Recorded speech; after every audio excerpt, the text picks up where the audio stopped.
Pandemi COVID-19 telah berdampak besar pada berbagai macam sektor, mulai dari ekonomi, kesehatan, politik, sosial, budaya, hingga agama. Tak terhitung lagi berapa banyak hal telah tertunda, berapa banyak kebijakan telah tersendat, dan berapa besar ekonomi rakyat mati. Ini adalah situasi sulit, tapi walau bagaimanapun kita harus tetap bangkit. Meski tertatih, semua hal harus tetap berjalan. Pemerintah harus memproduksi kebijakan yang tegas, tidak mencela-mencele atau justru terkesan larut dalam kebingungan. Sebab hari ini jutaan rakyat menunggu di balik pintu-pintu rumahnya yang telah jauh-jauh hari diminta ditutup rapat. Rakyat menunggu. Tangan-tangan pemerintah mengetuk melalui kebijakan yang bisa memberi mereka harapan hidup di masa depan. Pemirsa, di tengah pandemi COVID-19, upaya terbaik yang bisa kita lakukan adalah menjaga social distancing dan physical distancing. Biarkan saya, Prismayanti Borton, beserta kru Fajar Surya Televisi, yang terus berproduksi, memberikan konten positif, edukasi, wawasan, dan update politik situasi di Provinsi Lampung. Anda di rumah saja. Sebab kita hanya bisa berharap pada diri sendiri, karena terlalu berharap pada si empunya kebijakan kerap dimanipulasi.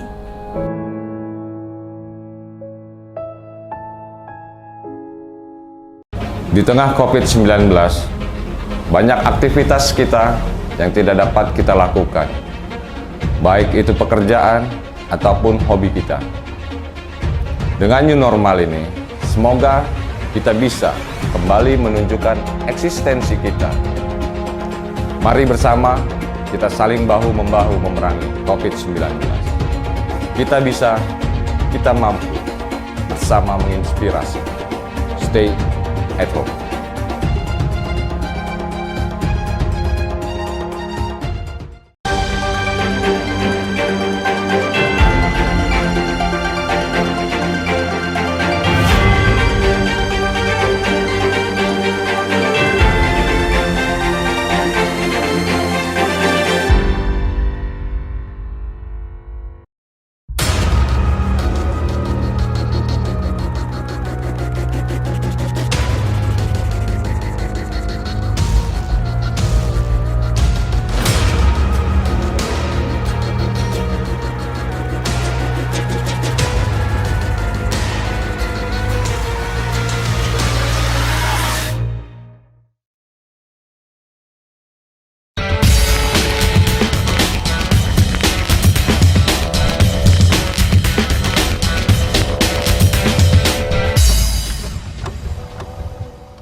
Ya, dengan zona yang sudah kita tetapkan atau kita yang ada sekarang, karena sudah kita berharap bahwa zona-zona ini ke depan integrasinya lebih bagus lagi, sehingga menimbulkan perekonomian yang cukup baik untuk masyarakat Lampung. Artinya dalam proses integrasi ini juga artinya stakeholder yang terkait ini tidak boleh egosentral ketika memang bersinggungan kebijakannya seperti itu. Oh iya. Nah ini yang harus di-make sure juga kan oleh DPRD Provinsi iya. ya?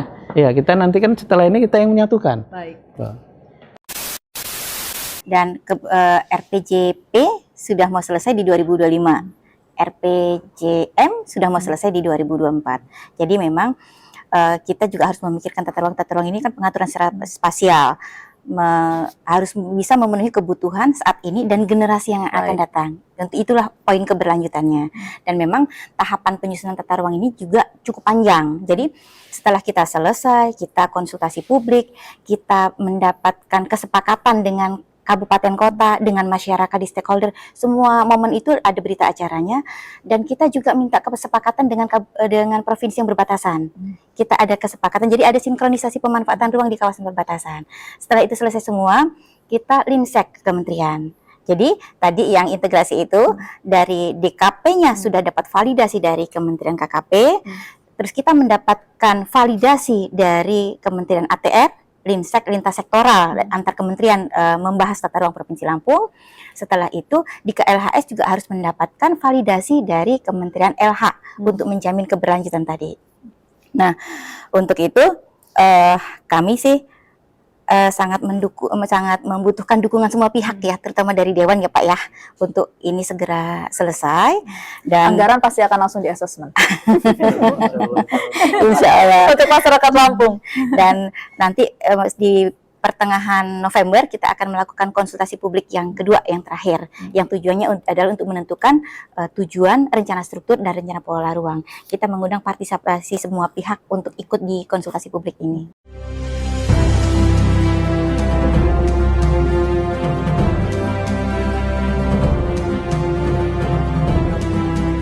Baik pemirsa, terima kasih. Jumpa lagi bersama saya Rismanti Borton dalam program Gagasan.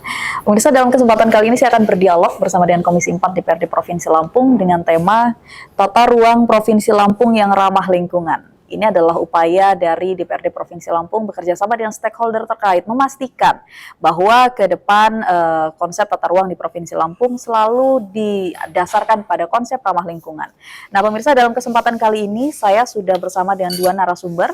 Yang pertama adalah Komisi 4 DPRD Provinsi Lampung, yakni Bang Joko Santoso. Beliau adalah Wakil Ketua Komisi 4 DPRD Provinsi Lampung. Kemudian yang kedua adalah Ibu Endang Wahyuni. Beliau adalah Kabid Penataan Ruang dan Pertanahan Dinas Perumahan, Kawasan Pemukiman dan Cipta Karya. Selamat siang Ibu. Selamat siang. Bagaimana kabar, sehat ya? Alhamdulillah. Baik.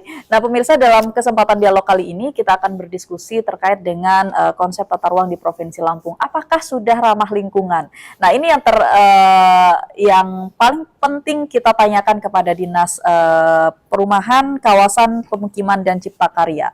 Bagaimana sebenarnya konsep tata ruang di Provinsi Lampung itu sendiri hari ini? Terima kasih Ibu.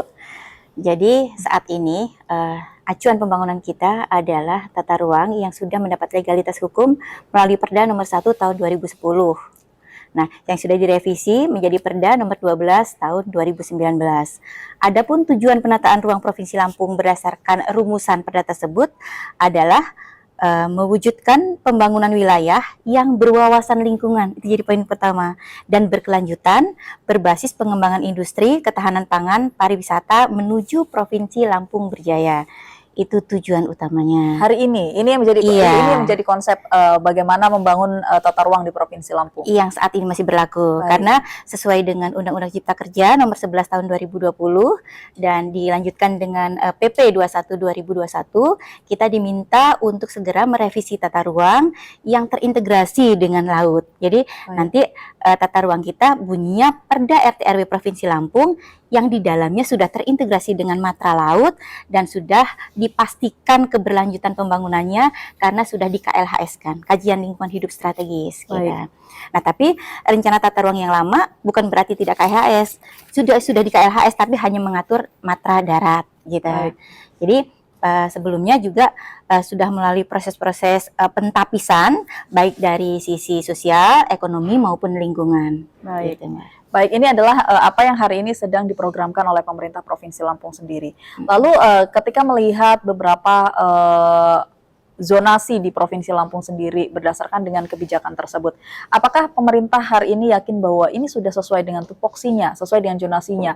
Bagaimana setiap pembangunan daerah, baik itu dari berbagai macam sektor, ini memang sudah sesuai dengan konsep tersebut dan sudah berdasarkan pada konsep ramah lingkungankah atau seperti apa? Kalau sampai sekarang ini kami masih yakin itu masih sesuai. Baik. Karena kan memang dari KLHS di perda yang sebelumnya itu kan ada beberapa pentapisan seperti yang saya sampaikan tadi dari sosial, ekonomi, lingkungan. Nah, di mana di dalamnya itu parameter-parameter misalnya seperti kelerengan, terus daya dukung lahan, terus misalnya faktor kebencanaan, jenis tanah, di mana kita ngebagi. Misalnya kan Provinsi Lampung kan ada cukup banyak ya nuansanya ya, dari dataran tinggi, dataran sedang sampai dataran rendah. Dataran tinggi misalnya, untuk tingkat kelerengan yang tinggi nggak mungkin kan kita misalnya dipakai untuk kawasan industri, Betul. tapi itu kita manfaatkan untuk zona lindung dan untuk wisata misalnya. Baik. Seperti itu. Nah, untuk dataran sedang kita bisa pakai untuk industri Baik. gitu. Baik, lalu melihat sekarang beberapa potensi, kan tidak menutup kemungkinan. Misal tadi sudah direncanakan bahwa ini akan menjadi daerah pemukiman, kemudian ini adalah daerah industri. Tapi kemudian ada spot-spot tertentu yang ternyata itu juga tumpang tindih, bisa dimanfaatkan dua fungsi yang berbeda, meskipun itu tidak sesuai dengan fungsinya. Bagaimana pemerintah hari ini menanggapi hal tersebut, menyikapi? Kalau di tata ruang itu kan kita fleksibel ya, maksudnya misalnya untuk kawasan perkebunan kita alokasikan untuk zona perkebunan, tapi kita tidak menutup kemungkinan untuk di situ dibangun industri yang mendukung perkebunan itu. Baik. Gitu. Jadi sepanjang tidak bertentangan ya. Gitu. Sepanjang tidak bertentangan berdasarkan dengan azas ekosistem lingkungan dan sebagainya. Ya. Karena tujuan penataan ruang memang mewujudkan ruang yang nyaman, aman, berkelanjutan gitu. Itu salah satu tujuan kita. Baik, DPRD Provinsi sebagai lembaga pengawas juga dari berbagai macam kebijakan yang ada yang dilakukan oleh pemerintah Provinsi Lampung. Bagaimana Bang Joko hari ini melihat konsep kebijakan dari tata ruang di Provinsi Lampung sendiri? Terima kasih Risma. Assalamualaikum warahmatullahi wabarakatuh. Tapi pun makasih ini bercermin ke belakang bahwa sebelumnya memang tata ruang ini waktu Perda nomor 1 sampai tahun 2017 atau 2018 itu Perda tata ruang ini menjadi satu kesatuan dengan laut. Baik. Dengan laut. Cuman ketika itu ada peraturan presiden dan PP juga ada dan undang-undang mengharuskan bahwa ada pemecahan antara zonasi dan tata ruang. Jadi kalau zonasi dan pulau-pulau kecil itu bicara soal dari pantai sampai ke pulau-pulau, kalau tata ruang bicara dari pantai sampai ke gunung. Baik. Nah, itu ini dulu. Nah, terus dari situ tiba-tiba ada lagi setelah kita Lampung membuat zonasi, terus Lampung buat perubahan tata ruang. Di tahun 2019 Desember kalau nggak salah, Desember ada Perda Provinsi Tata Ruang, dan ketika itu 2001 itu ada surat lagi yang dari kementerian, dari surat bersama, yaitu dari KPK, dari Mendagri, dari RTR yang mewajibkan bahwa pemerintah provinsi ini seluruh Indonesia wajib mengintegrasikan antara zonasi dan tata ruang. Nah, jadi kita ini mulai dari awal lagi. Baik. Menyatukan yang di laut dan yang di darat. Nah, ini progresnya juga kan sangat, saya lihat sangat bagus. Jadi ada bidang tata ruang di Cipta Karya sudah melaksanakan itu. Nah, tinggal kita harap itu percepatan. Jadi percepatan ini karena ini menghambat kalau tidak segera tata ruang ini diselesaikan, karena ini adalah payung hukum dari semua kegiatan yang memakai ruang di Lampung. Baik. Jadi dia harus segera dilaksanakan dan banyak sekali potensi investasi yang terhambat. Baik, dengan belum adanya percepatan ini. Iya. Lalu melihat investasi hari ini yang terhambat, kemudian juga laju percepatan yang ternyata juga masih belum bisa maksimal. Apa yang didorong oleh DPRD? Ya, mulai kita diskusi juga, meminta juga, dan melakukan penganggaran juga terhadap perda ini harus segera dilaksanakan. Nah, seperti kita di tahun ini juga kita di beberapa dinas, kayak di Dinas Kelautan, di Dinas Fisika, mereka turun ke lapang untuk menerima aspirasi, dan DPR juga menerima aspirasi terhadap masukan terhadap perda tata ruang ini.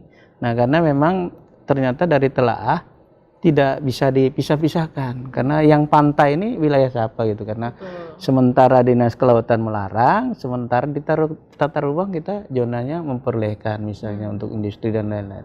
Ini harus dalam satu kesatuan, dan yang tahu persis soal Lampung ini ya kita yang di Lampung, bukan orang Jakarta yang menetapkan gitu. Jadi harus dimulai dari bawah. Baik, jadi artinya hari ini kita juga harus memulai bagaimana mempercepat perda tersebut agar bisa terlaksana. Lalu Bang, ketika perda ini kemudian terlaksana, kemudian dengan konsep tata ruang yang kita harapkan berjalan sesuai dengan apa yang kita inginkan tadi, konsepnya adalah ramah lingkungan. Apa dampak paling positif yang bisa dilakukan? Apakah ini akan langsung berdampak pada ekonomi masyarakat mungkinkah, atau juga impact pada PAD mungkinkah? Ya, yang pertama terhadap yang lingkungan tadi, yaitu terhadap wilayah konservasi. Ada konservasi di sini, ada cagar alam laut, ada taman nasional atau hutan lindung, semua terintegrasi. Nah, terintegrasi, dan itu peruntukannya ke depan kan untuk pengembangan wisata dan lain-lain. Yang peruntukan tidak boleh untuk institusional.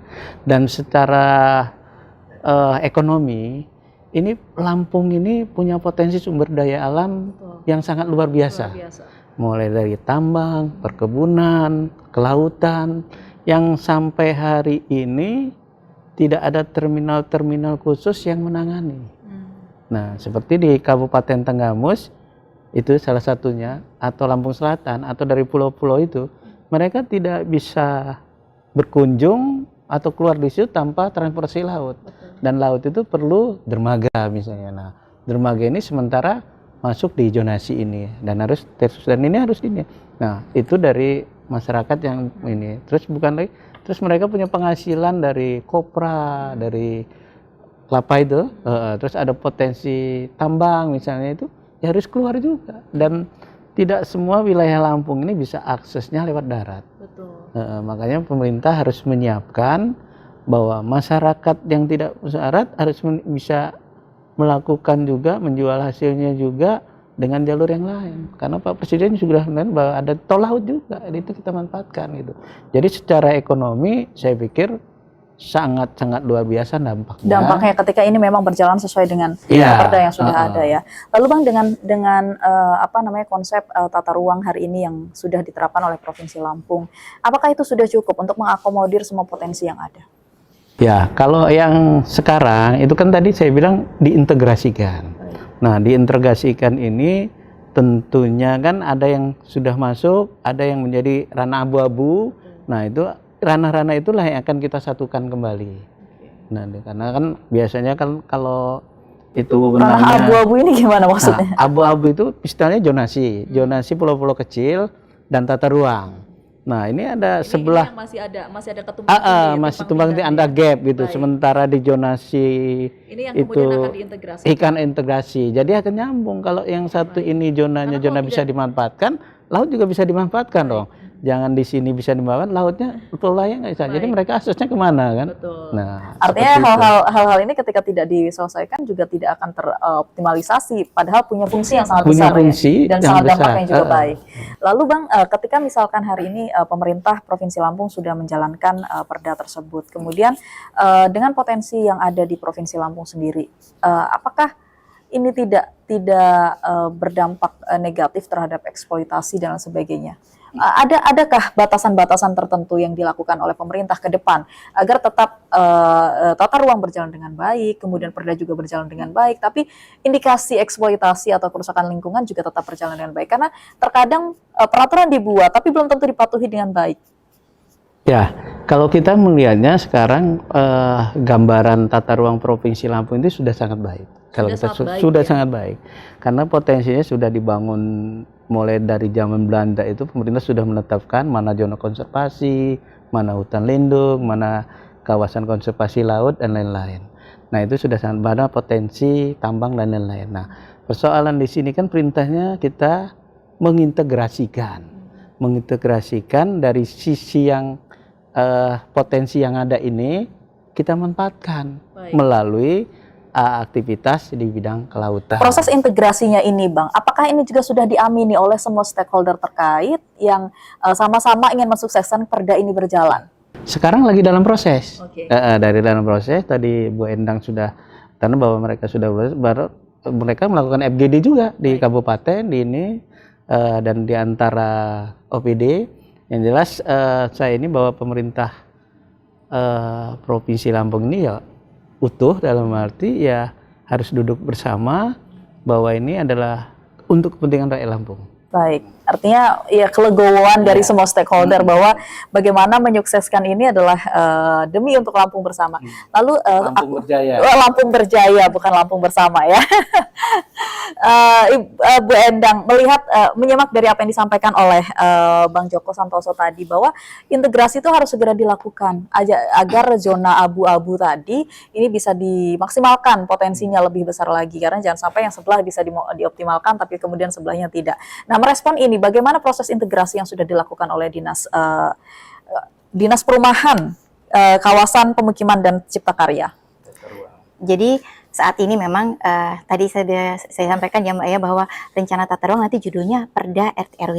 Tapi di dalamnya sudah terkandung muatan integrasi dengan RZWP.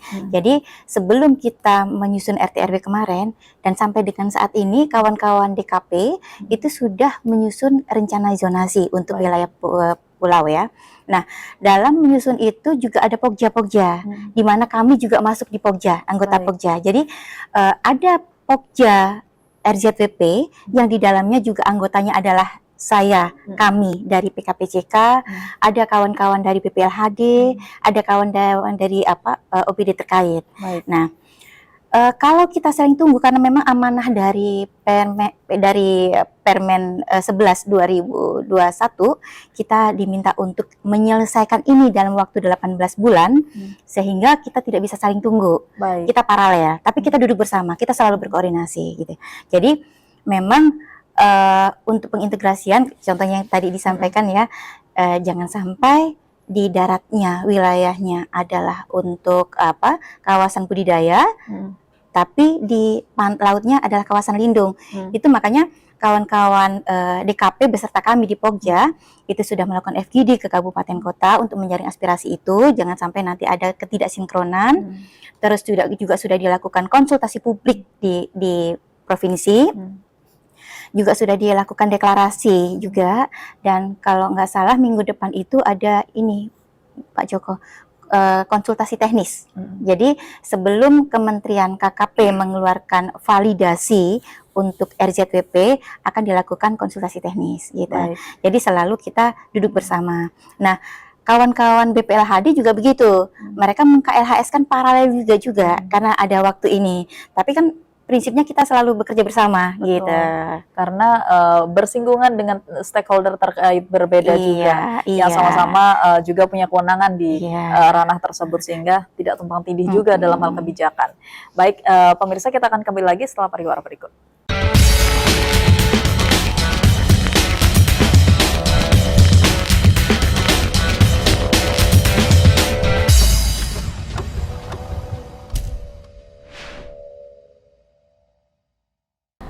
Pandemi COVID-19 telah berdampak besar pada berbagai macam sektor, mulai dari ekonomi, kesehatan, politik, sosial, budaya, hingga agama. Tak terhitung lagi berapa banyak hal telah tertunda, berapa banyak kebijakan telah tersendat, dan berapa besar ekonomi rakyat mati. Ini adalah situasi sulit, tapi walau bagaimanapun kita harus tetap bangkit. Meski tertatih, semua hal harus tetap berjalan. Pemerintah harus memproduksi kebijakan yang tegas, tidak mencela-mencele atau justru terkesan larut dalam kebingungan. Sebab hari ini jutaan rakyat menunggu di balik pintu-pintu rumahnya yang telah jauh-jauh hari diminta ditutup rapat. Rakyat menunggu tangan-tangan pemerintah mengetuk melalui kebijakan yang bisa memberi mereka harapan hidup di masa depan. Pemirsa, di tengah pandemi COVID-19, upaya terbaik yang bisa kita lakukan adalah menjaga social distancing dan physical distancing. Biarkan saya, Prismayanti Borton, beserta kru Fajar Surya Televisi, yang terus berproduksi, memberikan konten positif, edukasi, wawasan, dan update politik situasi di Provinsi Lampung. Anda di rumah saja. Sebab kita hanya bisa berharap pada diri sendiri, karena terlalu berharap pada si empunya kebijakan kerap dimanipulasi.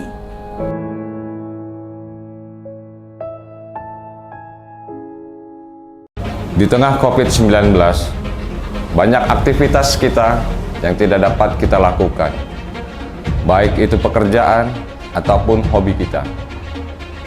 Dengan new normal ini, semoga kita bisa kembali menunjukkan eksistensi kita. Mari bersama kita saling bahu-membahu memerangi COVID-19. Kita bisa, kita mampu, bersama menginspirasi. Stay at home.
Pandemi COVID-19 telah berdampak besar pada berbagai macam sektor, mulai dari ekonomi, kesehatan, politik, sosial, budaya, hingga agama.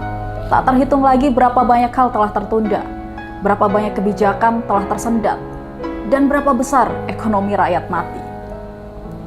Ini adalah situasi sulit, tapi walau bagaimanapun kita harus tetap bangkit. Meski tertatih, semua hal harus tetap berjalan. Pemerintah harus memproduksi kebijakan yang tegas, tidak mencela-mencele atau justru terkesan larut dalam kebingungan.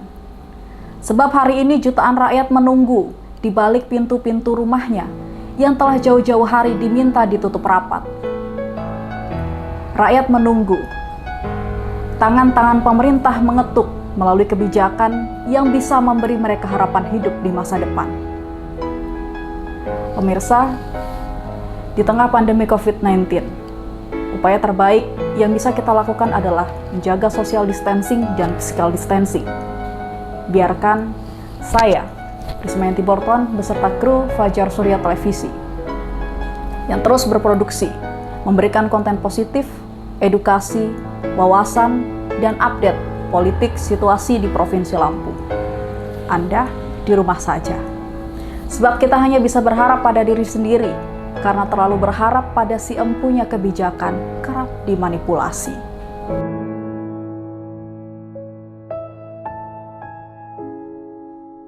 Di tengah COVID-19, banyak aktivitas kita yang tidak dapat kita lakukan, baik itu pekerjaan ataupun hobi kita. Dengan new normal ini, semoga kita bisa kembali menunjukkan eksistensi kita. Mari bersama kita saling bahu-membahu memerangi COVID-19. Kita bisa, kita mampu, bersama menginspirasi. Stay at home.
Baik pemirsa, kembali lagi dalam program Gagasan, masih bersama saya Rismayanti Borton dengan tema Tata Ruang Provinsi Lampung yang Ramah Lingkungan.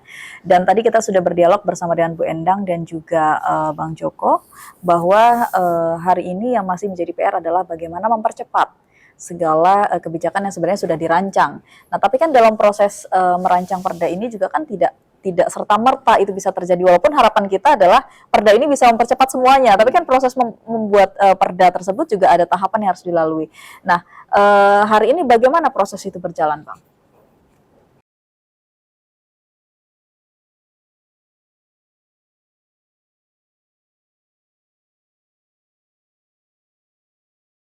Di mana itu adalah tahapan wajib yang harus dilalui sebelum perda ini dilakukan. Selalu dilakukan karena masyarakat juga perlu Dilibatkan, kan?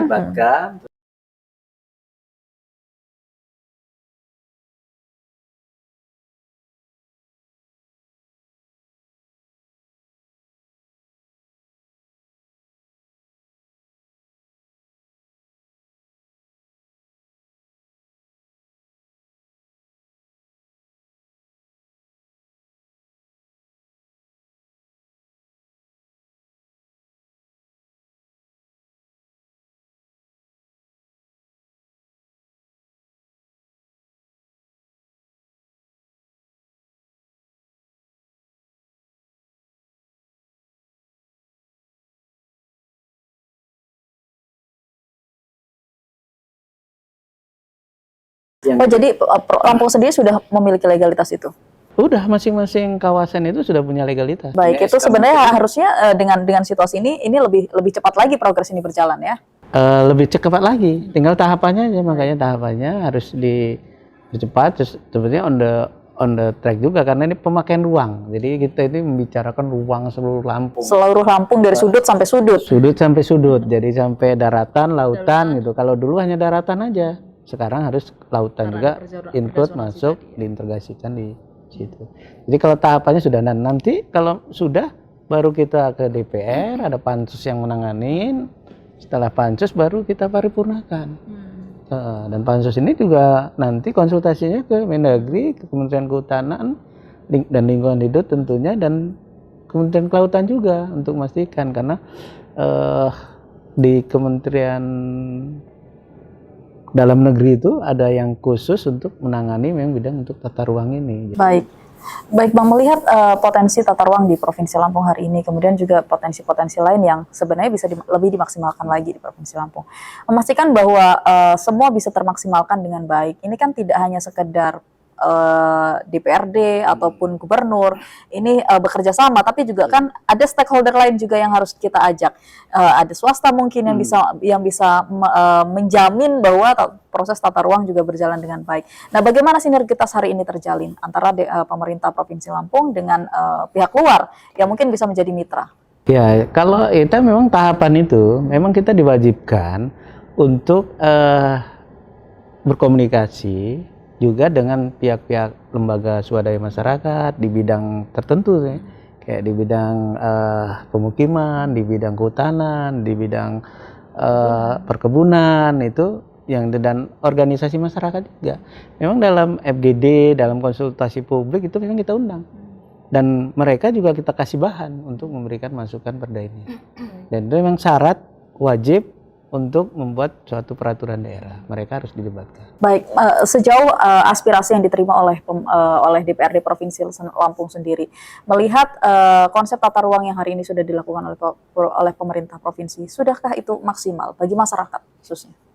Ya, dengan kondisi sekarang belum maksimal.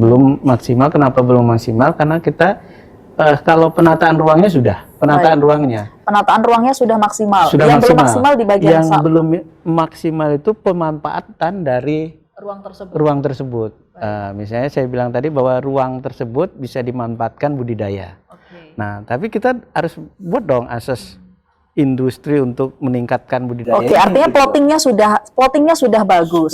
Sudah bagus. Tapi bagaimana yang sudah diplotting ini dikelola dan diberikan akses.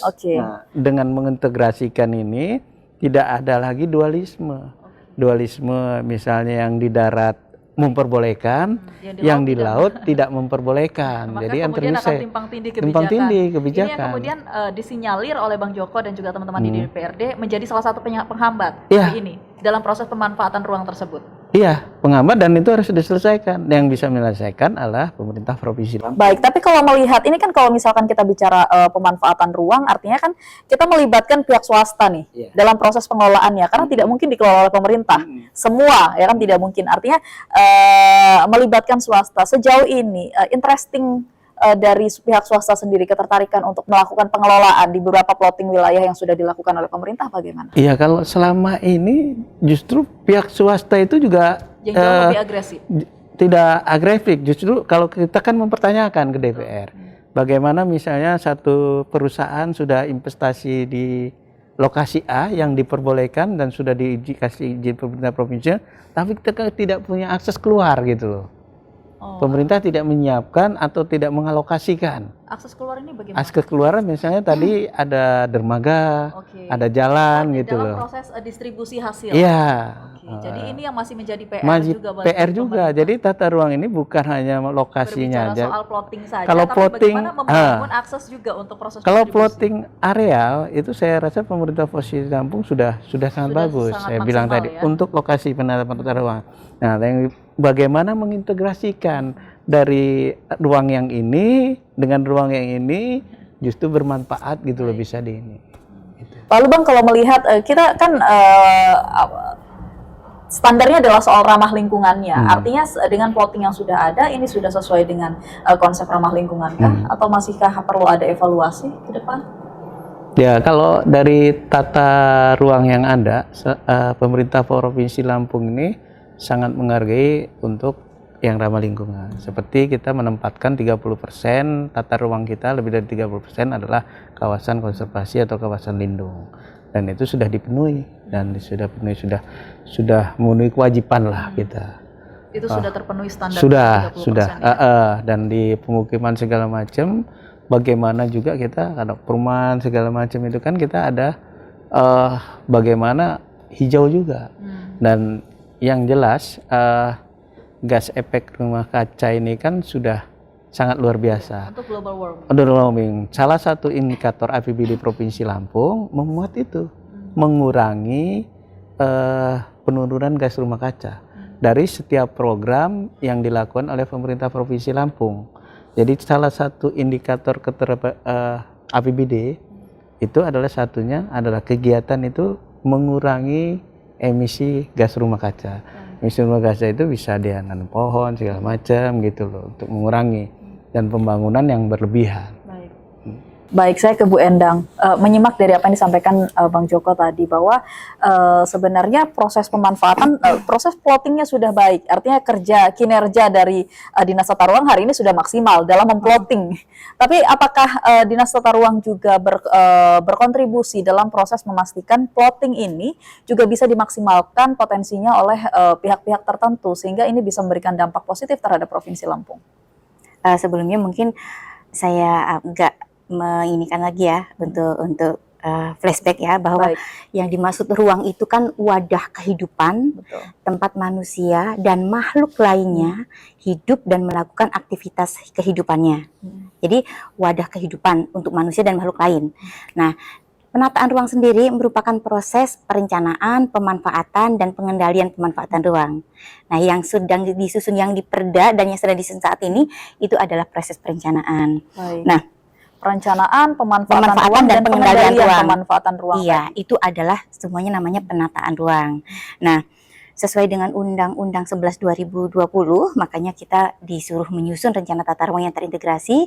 Rencana tata ruang itu mesti ramah investasi, gitu, ramah investasi dan ramah lingkungan. Nah, tadi yang disampaikan memang pada saat kita penyusunan rencana tata ruang, kita ada konsultasi publik. Dan kita di Provinsi Lampung kemarin sudah melakukan sekali.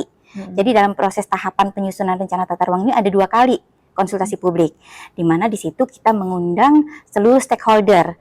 Jadi ada pemerintah provinsi beserta UPD terkait, terus kabupaten, pemerintah kabupaten kota, dunia usaha, perguruan tinggi, masyarakat, tokoh adat, LSM, media massa, kita undang semua. Kita kemarin adakan di Dalam proses Siban. FGD tersebut. Dalam proses rangka- konsultasi publik. Oke. Jadi ada pembahasan laporan pendahuluan, antara, dan akhir, itu yang merupakan proses administratif.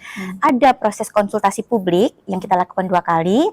Yang pertama untuk menjaring aspirasi dan masukan-masukan isu-isu terkait penataan ruang di seluruh wilayah Provinsi Lampung. Dan FGD yang kedua yang tujuannya adalah untuk merumuskan tujuan, rencana struktur, dan rencana pola ruang. Itu yang mengundang seluruh stakeholder. Baik. Nah, selain itu ada proses tahapan FGD. Kalau FGD kan fokus group discussion. Jadi memang kita undang para pakar khusus, nggak nyampe 20 orang, memang interest untuk memperkaya substansi rencana tata ruang itu tersebut.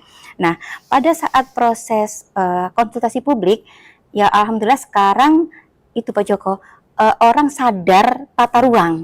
Jadi karena memang semua aktivitas pembangunan itu harus mengacu ke tata ruang, dan semua perizinan itu harus berdasarkan tata ruang. Jadi kalau misalnya mau membangun pelabuhan ketika itu tidak ada di tata ruang, itu tidak akan diperbolehkan gitu kan. Jadi mereka akhirnya sadar tata ruang. Jadi pada saat kemarin sebelum FGD tata ruang, ada konsultasi publik yang RZWP. Kawan-kawan pelaku usaha di pelabuhan juga, oh itu ada konsultasi publik, kok saya nggak diundang ya? Minta diundang, gitu, itu contohnya. Jadi itu yang menjadi salah satu indikator kami bahwa mereka juga sudah sadar. Nanti insya Allah di pemanfaatannya juga udah mengacu ke situ. Nah, Dinas Tata Ruang sendiri bahwa untuk penyusunan tata ruang itu kita ada kelembagaan tata ruang, namanya Forum Penataan Ruang. Di mana Forum Penataan Ruang itu di situ ada 3 pokja. Pokja Perencanaan, kebetulan ada di Bapeda sebagai Ketua Pokja, Pokja Pemanfaatan, dan Pokja Pengendalian. Nah, ini kita selalu jadi satu kesatuan. Jadi untuk perizinan pun, misalnya nanti ke PTSP, mereka kan harus mendapatkan persetujuan KKPR, persetujuan kesesuaian pemanfaatan ruang. Jadi ada 3 persetujuan. Kalau misalnya kayak wilayah tersebut sudah punya rencana detail tata ruang, mereka cukup mengajukan namanya konfirmasi KKPR. Ketika sudah sesuai ya. Ketika dia mau mengajukan izin, ketika mereka mau mengajukan izin, dan di situ sudah ada RDTR, rencana detail tata ruang, mereka akan keluar namanya konfirmasi tata ruang. Nah, ketika dia belum mempunyai rencana tata ruang RDTR, mereka akan meminta persetujuan KKPR gitu.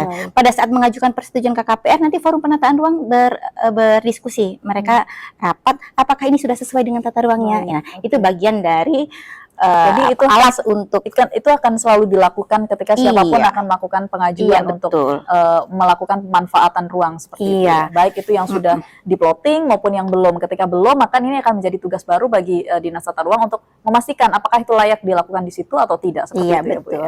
Lewat Forum Penataan Ruang. Jadi provinsi punya Forum Penataan Ruang provinsi, kabupaten juga punya Forum Penataan Ruang kabupaten gitu. Jadi saling bersinergi gitu. Oke, baik, terima kasih pemirsa. Kita akan kembali lagi setelah pariwara berikut.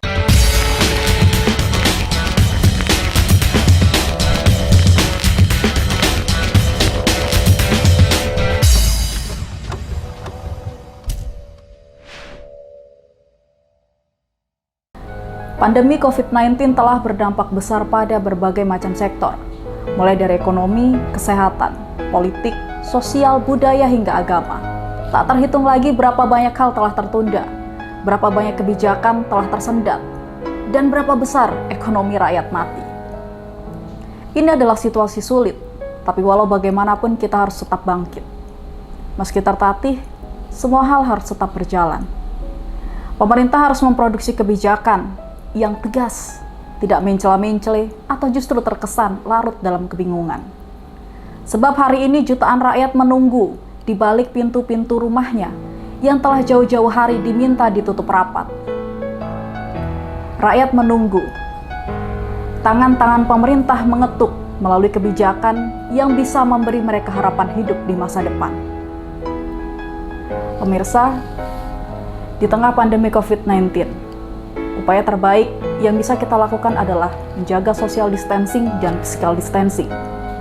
Biarkan saya, Prismayanti Borton, beserta kru Fajar Surya Televisi, yang terus berproduksi, memberikan konten positif, edukasi, wawasan, dan update politik situasi di Provinsi Lampung. Anda di rumah saja.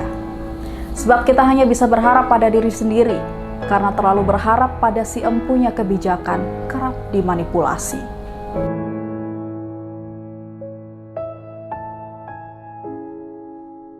Di tengah COVID-19, banyak aktivitas kita yang tidak dapat kita lakukan, baik itu pekerjaan ataupun hobi kita. Dengan new normal ini, semoga kita bisa kembali menunjukkan eksistensi kita. Mari bersama kita saling bahu-membahu memerangi COVID-19. Kita bisa, kita mampu, bersama menginspirasi. Stay at home.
Pandemi COVID-19 telah berdampak besar pada berbagai macam sektor, mulai dari ekonomi, kesehatan, politik, sosial, budaya, hingga agama.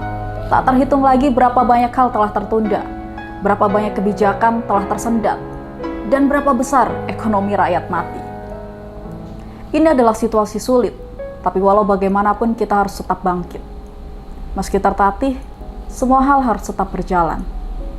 Pemerintah harus memproduksi kebijakan yang tegas, tidak mencela-mencele atau justru terkesan larut dalam kebingungan.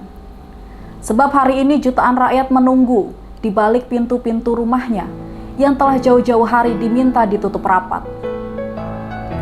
Rakyat menunggu tangan-tangan pemerintah mengetuk melalui kebijakan yang bisa memberi mereka harapan hidup di masa depan.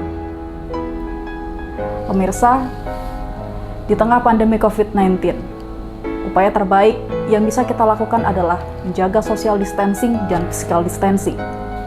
Biarkan saya, Rismayanti Borton, beserta kru Fajar Surya Televisi, yang terus berproduksi, memberikan konten positif, edukasi, wawasan, dan update politik situasi di Provinsi Lampung.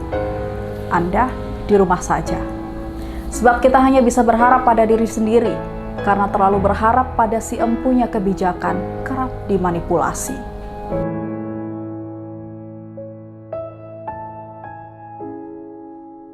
Di tengah COVID-19, banyak aktivitas kita yang tidak dapat kita lakukan, baik itu pekerjaan ataupun hobi kita. Dengan new normal ini, semoga kita bisa kembali menunjukkan eksistensi kita. Mari bersama kita saling bahu-membahu memerangi COVID-19. Kita bisa, kita mampu, bersama menginspirasi. Stay at home.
Baik pemirsa, kembali lagi dalam program Gagasan, masih bersama saya Rismanti Borton, dan dialog kita hari ini yakni tata ruang Provinsi Lampung yang ramah lingkungan.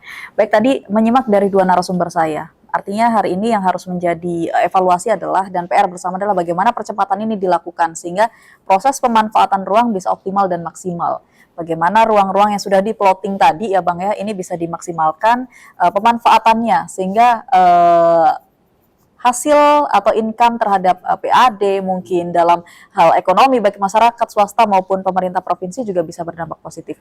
Lalu Bang, sebagai closing statement nih ke depan dengan adanya perda yang sudah dilakukan, yang sudah dibuat, kemudian juga dengan proses tahapan yang juga sudah dilakukan sedang on track hari ini, ke depan upaya goals apa yang paling diharapkan oleh pemerintah hari ini? Ya.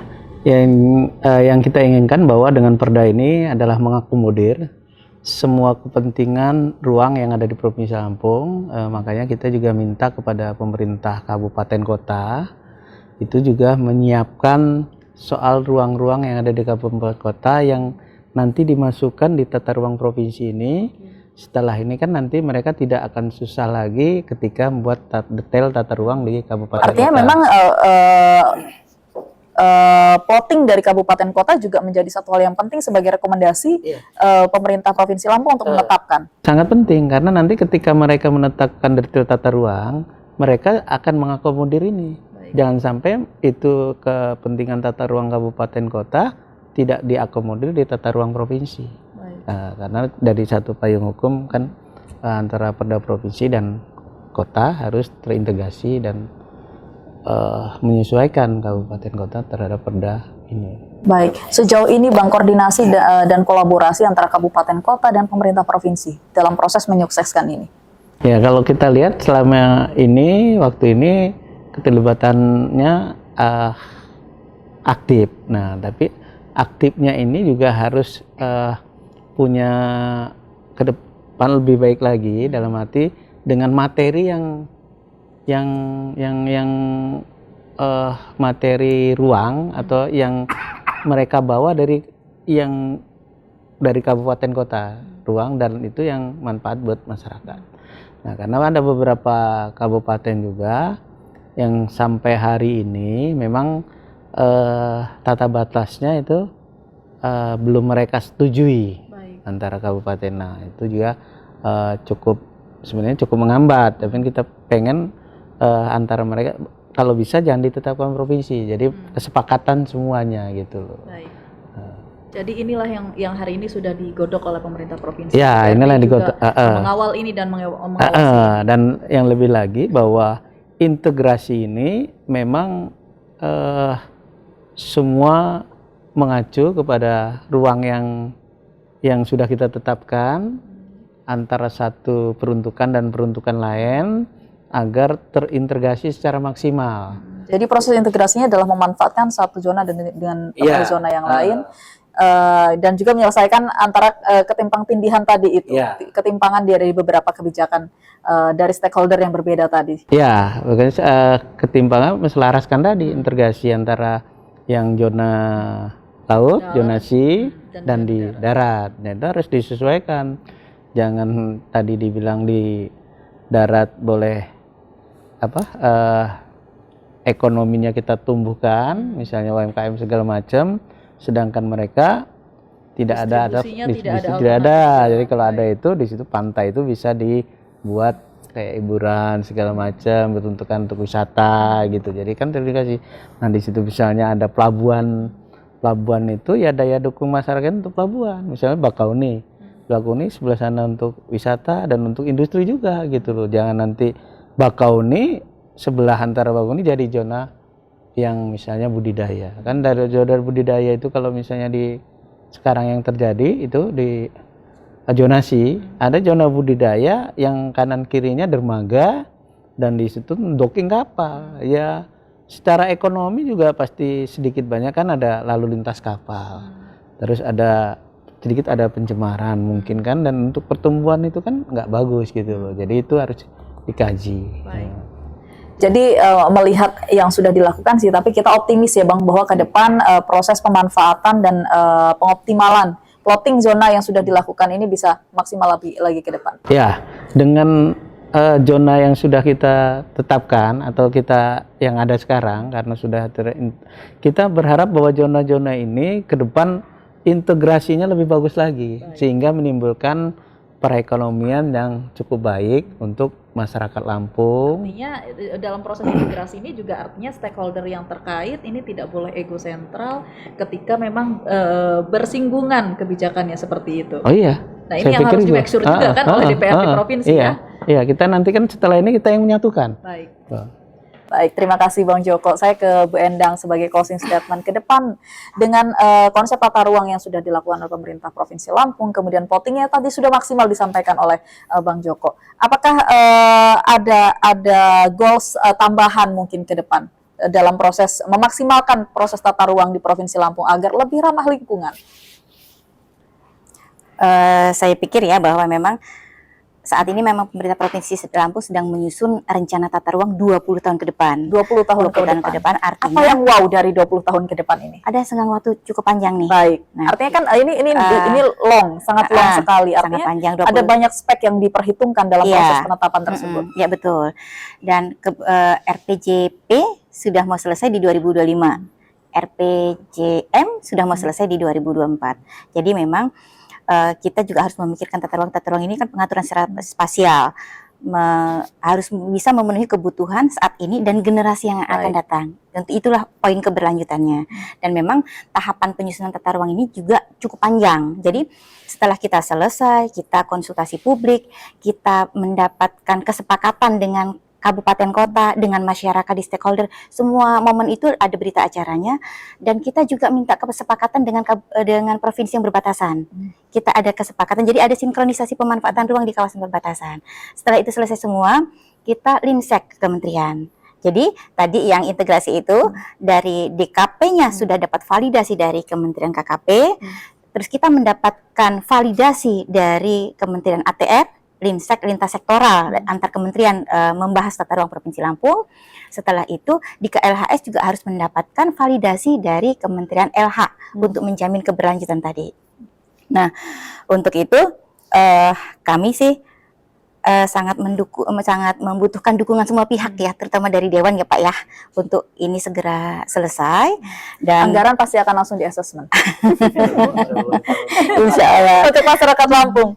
Dan nanti di pertengahan November kita akan melakukan konsultasi publik yang kedua, yang terakhir, yang tujuannya adalah untuk menentukan tujuan, rencana struktur, dan rencana pola ruang. Kita mengundang partisipasi semua pihak untuk ikut di konsultasi publik ini. Baik, ini luar biasa. Saya berharap bahwa transformasi tata ruang di Provinsi Lampung memang betul-betul mengedepankan keberlanjutan ekosistem. Karena kita tidak hanya sekedar membangun hari ini, tapi membangun untuk 20 tahun kemudian, membangun untuk sekian puluh tahun kemudian, sehingga anak cucu kita kelak masih mendapatkan ruang hidup yang layak untuk kita berkembang dan juga tumbuh. Pemirsa, terima kasih sudah menyaksikan dialog kami hari ini dengan tema tata ruang Provinsi Lampung yang ramah lingkungan. Nah, kita akan berjumpa lagi dalam episode berikutnya, tentunya dengan dialog yang lebih menarik, dengan tema yang tidak kalah menarik juga. Saya Rismanti Borton, terima kasih, sampai jumpa.